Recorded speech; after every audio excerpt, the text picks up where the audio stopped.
Uh, as you share your stories, and then my next question is, what kind of people will come to you and seek for your help? What people will come to you the most?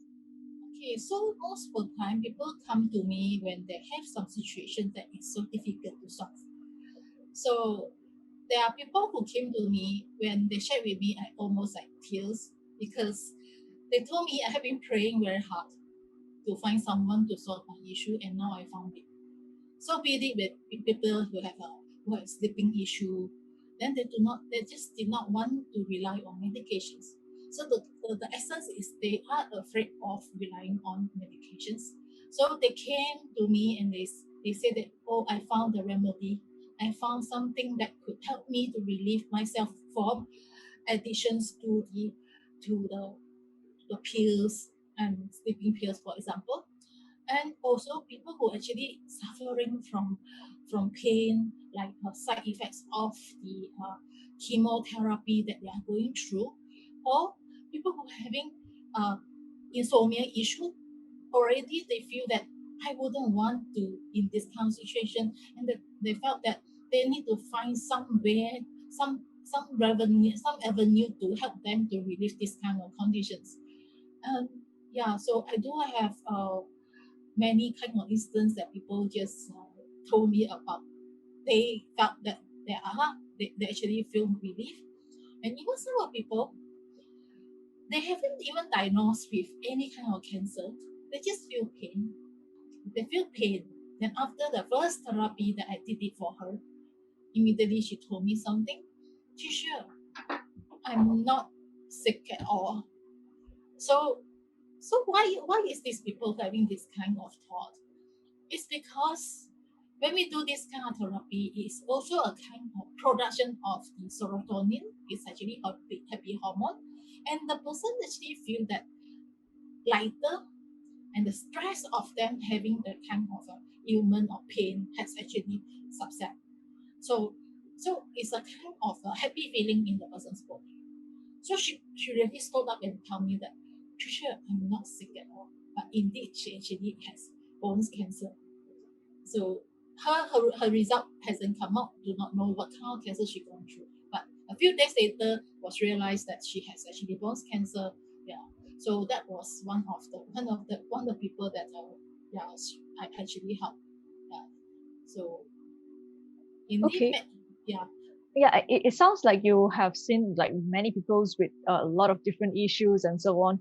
So out of all the cases that you have seen, what would be the most memorable case that you can remember?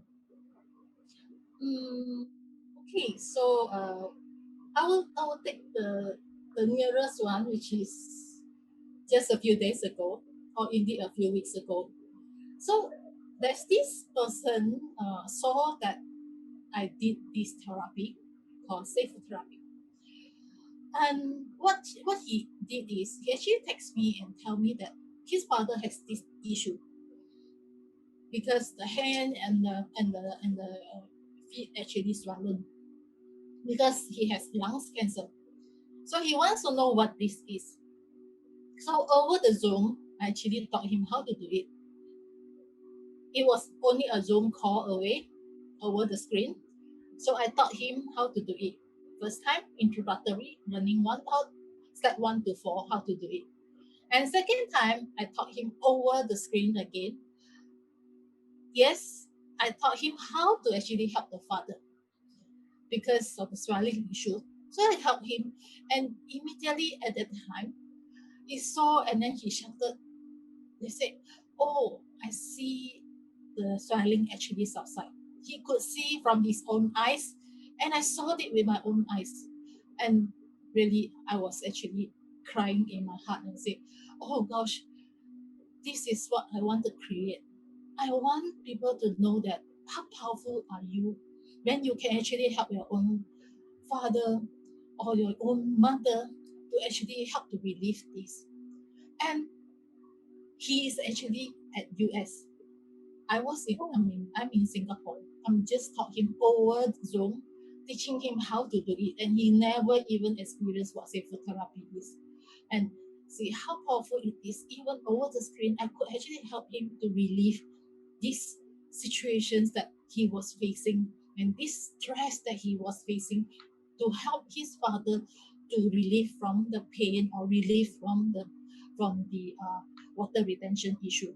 So that is the most recent memorable case that yes I had. And yeah, so it was just a few days ago and I did it on Christmas Eve. Yeah, so this is something that I was so happy that I could actually help him over the screen. Oh my god. It sounds like a very good Christmas present. Yes, I was like just amazed. He, this boy, is because of the out of the love that he has for the father. And then I told him to be to practice mindfulness while he's doing it, and just told himself that everything is going to be okay. And yes, he created the result himself. And over here, I'm just another person guiding him to do this, to go through this. And he felt so happy. Yeah. So that is the most memorable and most recent memorable case that I had. Okay. Okay, let me okay. Yeah, because my dad he's having cancer, so I can like feel the pain actually. Okay, now the sad part we have to put aside. Let's talk about some funniest experience. Do you have any funny moments with your client throughout your like so many years of therapy? Okay, so I think one of the funniest moment that I had when I do therapy was okay. It was once I actually have a client in one of the resort. I remember it was at Bali, Bali Four Seasons. So this lady came from China, and then she just wants to experience what food therapy is. You know, nowadays there are many China tourists to Asia countries. So she wants to know what seafood therapy is. So he go and buy a sessions, and I did it for her. So when I just doing a lifting, it's a very gentle kind of lifting. He told me something. Is this the hardest you can do? Can you please do harder a bit? So I was like trying to say, I'm actually trying my very best, but this therapy is not pressing kind of technique. It's actually very soothing. So can you do harder a bit? Please do harder a bit. I cannot. I just wanted something very hard. So let's just say this is how the therapy is. How am I going to do the harder one for you? So it actually cracked me in terms of how am I going to do this?